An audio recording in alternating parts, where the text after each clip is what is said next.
we need to look at something that's come up so many times with me and my clients. I'm going to get 2D under my belt first, and then I'm going to learn 3D. I used to get this all the time, Ethan, when I was teaching Vectorworks, that people would say to me, let me get the 2D. I want to learn to do 2D first, and then I want to go 3D. And I always struggled with the client who thought there was a difference between 2D and 3D drawing. Because please continue. The challenge is that they often bring their 2D, because this is in the old days when they were manual drafting. Yes. And we're trying to get them into the 3D world. And they struggled to move to the 3D method of production drawing, which is BIM. The building information modeling method is what we really want to get them into. Yes. And so what I really try to do now is with a client to show them why they need to be in 3D first. I don't know if you remember, I made that movie, How to Draw an ArchiCAD House in 21 minutes. Yes. It shows why you should build the model in 3D, because it's quick, it connects all of the parts together, which means that when we move the building on, the site updates, the elevations update, height relation boundary updates, if we change the design of the building, the site plan changes, the floor plans change, the foundation plans change, the elevations and sections change, the 3D view, everything is connected. Yes. And I think that when we teach a CAD program like that, or a building information program, I think we should teach 3D from the start. Yeah, that's the questions I'm about to ask you a minute ago, because what is the age group of your client? Because nowadays the schools only teach the when the CAD or BIM programs you introduce to the students or new learners. The programs is the 2D plan and 3D drawing is only one click away, right? So you just draw two lines on the plan, and when you click the button, it shows you 3D view. Because of that, when we introduce the young students from the first day, and the students tend to think in 3D more than 2D plan, and they will stop. So it's molds the students, the kids in that way. I think that it's better to teach them in 3D, because the wall itself is 3D, not 2D. So it's more relatable. Okay, because a few years back, maybe 20, 30 years ago, there was no technology supporting 3D drawings. Computers are not that powerful enough. So we do a traditional approach. We draw two lines on the plan. That's a plan, and then we start another sheet again, which is elevations. So that's how is it, and from there we build it.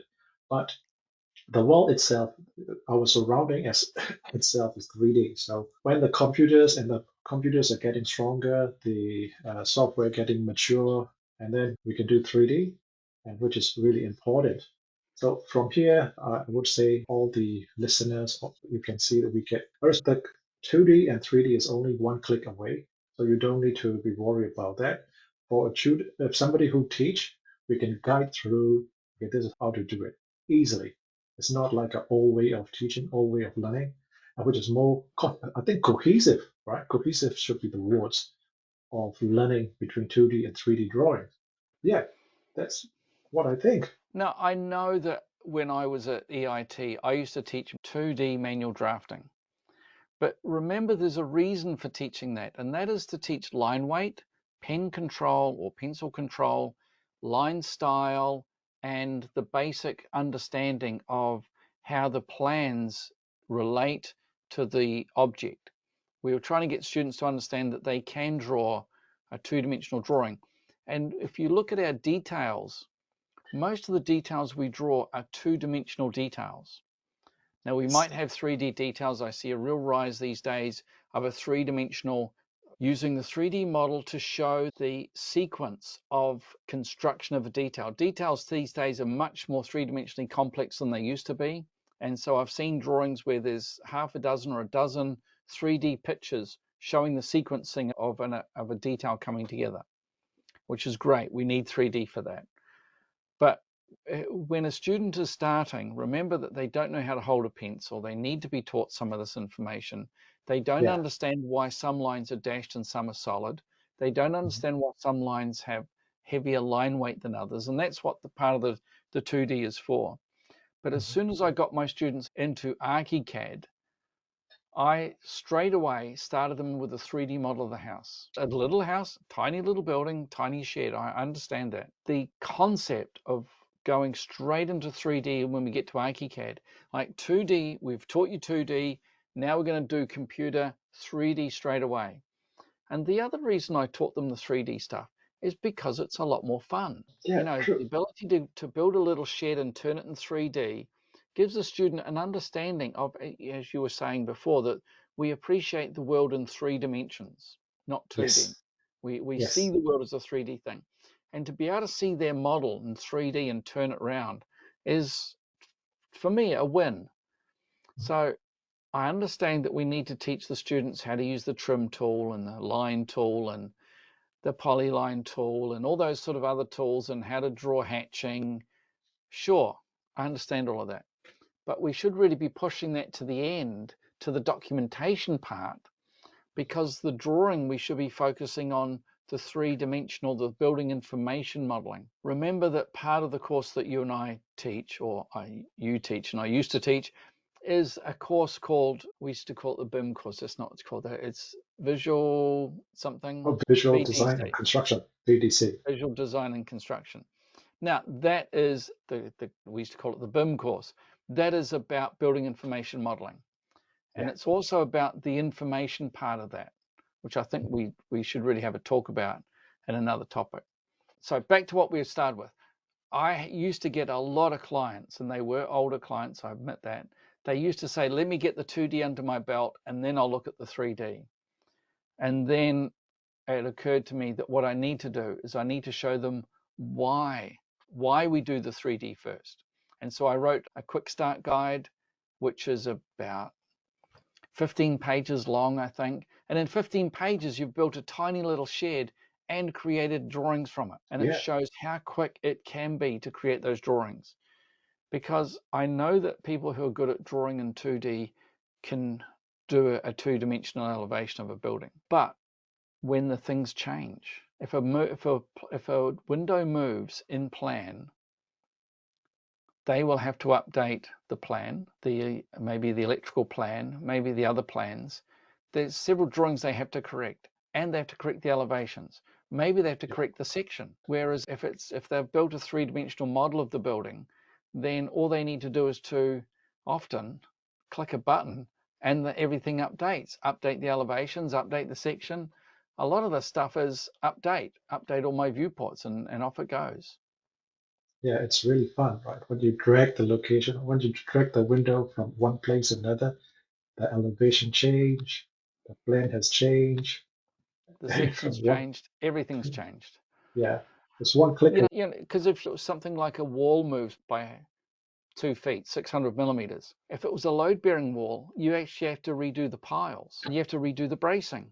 And so all of that stuff has to be redone. And if it was 2-dimensional drawing, you would have a lot of work to do to move all the walls. You have to scratch them out, redo them in different places. The Americans had a nice layer system that I saw when I was there once. Yes, I don't know if you've yes. ever seen it.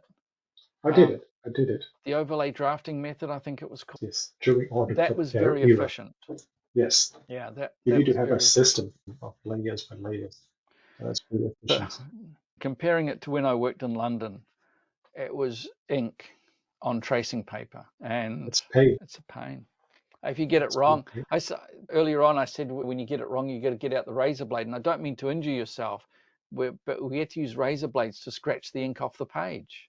Yeah, Oh, terrible. So my way of thinking is that it's got to be, if we're teaching CAD, we've got to teach 3D first, and we've got to show how quick and easy it is. That's the important thing, is to show an early win. I yeah, know I got to teach, how to trim a line later, but later, once the students, the word I think I'm looking for is embedded. Once the students embedded in the CAD software, then we can teach them the more dull stuff, trimming a line, putting an annotation on a section, putting fills on the section, that kind of stuff. yeah. But if you taught them that at the beginning, it would be dull, and I don't think you would engage the student in the power of the three-dimensional model. It's very interesting. Yeah. I can't remember who told me, but you need an easy win. And for a long time, I've tried to show three-dimensional modeling in all my manuals to show people why it's important to do the 3D first, not to do. Yeah, it's really interesting. Yeah, when I go back to my younger self, I'm always excited to draw 3D because I can turn and rotate and see around in the computers, and which is really exciting. For example, like Super Mario, not just that's not drawing, but Super Mario Super Mario Brothers 3, which was jumping that on a 2D plane. After that, it's become 3Ds, and it's always exciting. It's much better because that's how we appreciate the world. Yeah, the surrounding. That's our brain has been hardwired to understand 3D, not 2D.